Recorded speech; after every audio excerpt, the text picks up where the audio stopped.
Hey everybody, welcome back. We're continuing our reading of my Qur'an annotations from the first time we read it. And after we go through all the whole annotations, I will start the Sahih International Qur'an. And before we begin, A'udhu billahi minash shaitanir rajim. Bismillahir Rahmanir Rahim.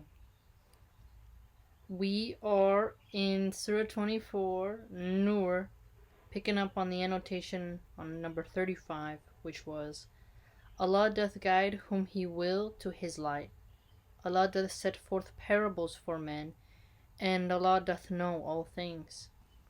The parables, again, more and more each day, I see the value in how people need to speak and understand parables because, for example, text censorship right now, with the way it's going, you'd have to kind of start speaking in parables pretty soon just to be able to have just nuanced conversations. So, to people who understand allegory, riddles, poetry, have read a lot, studied different types of language structures, all types of things like that, pretty soon you're gonna have to start using that to just communicate, right? Just to be normal, because everything is getting censored by everyone, and everyone's asking the tech overlords to censor everything. So knowing parables will become quite handy in the future. Number 39. But the unbelievers, their deeds are like a mirage in sandy deserts, which the man parched with thirst mistakes for water, until when he comes up to it, he finds it to be nothing. But he finds Allah ever with him, and Allah will pay him his account, and Allah is swift in taking account. See, this one is very potent. Because when you say it's to like a mirage, so many things in life, you think it's going to be the golden zone. You get there and it's like, no. That has happened to me so many times with jobs. That's why you don't put your energy into a company, you don't put it into a boss, you put it over to the maker. Countless times, I feel that the Creator has tested me that way. And now it's to the point where I no longer just expect or automatically get on board with something. Because you think it's going to be something that's prosperous, but it's just a mirage, right? Now, unbelievers, I know, but before I really got into Islam, man, I really just put all my effort into my job. And it just never got that return. But, as it says, Allah is swift in taking account. So, even though I was an unbeliever at that time, still the effort thereof is manifested and resonating in my account. Number 40. Or the unbeliever's state is like the depths of darkness in a vast deep ocean, overwhelmed with billow, topped by dark clouds. Depths of darkness, one above another. If a man stretches out his hand, he can hardly see it.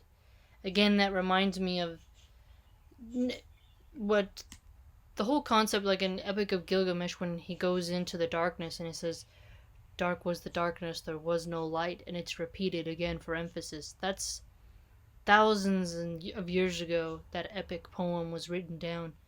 But it does constitute, like I've said before, with the Mayans and different cultures who really were able to adapt in the night.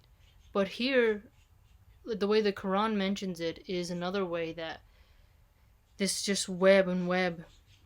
In these billowing top with depths of darkness, overwhelmed with billow tops of things like that, this sort of web, the whole spider analogies and just money in general, how ours is marked with like that webbing. It just really makes you wonder, right? Why is the depths of darkness in our culture will amplify lights and glamour in your face while at the same time promoting a different kind of darkness, right? A different type of degeneracy and suffering and loneliness, and just really no more boundaries anymore with your body autonomy, and wandering around in ignorance and stupidity in fakeness, in illusions, in flattery, in pomp. It's quite interesting, right? When you think about it.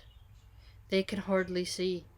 So that can have so many different meanings to it, right?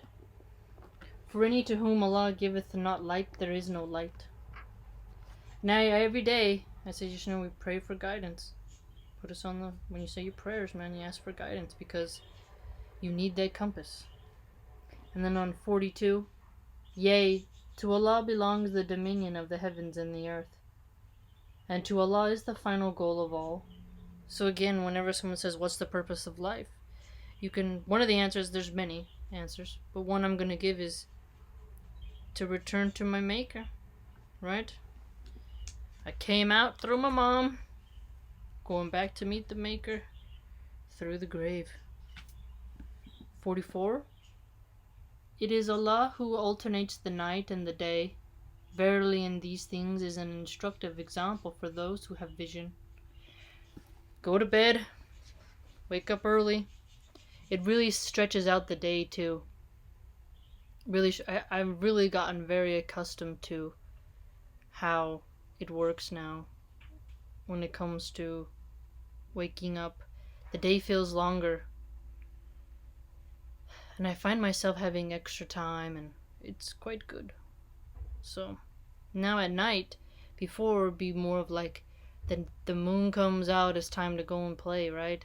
The sun was like you go to work and then when it goes down, you go out and you be out, right? Like just wandering around, just being everywhere, looking for the action, looking for the scene.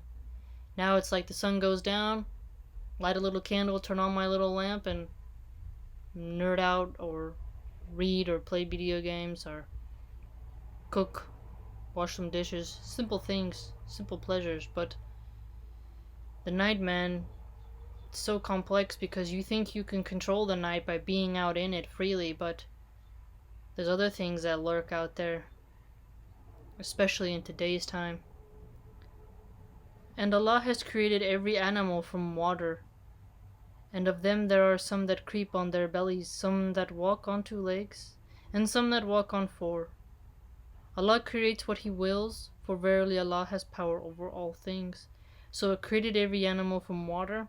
Their muscle tissue are muscle fibers, what percentage of humans are composed of water, and how essential it is to our lives. Thales had a very similar statement, a very small fragment that remains of his whole thing of water, how the earth is like a board floating on water, kind of like that. But obviously the Quran has more wisdom than what Thales said, but still, it is quite interesting. We have indeed sent down signs that makes things manifest, and Allah guides whom He wills to a way that is straight. 52. It is such as obey Allah and His Apostle, and fear Allah and do right, that will win in the end. So fearing Allah, listening to Allah. Oh, and then on 51 I annotated, we hear and we obey, these that will attain felicity. We hear and we obey.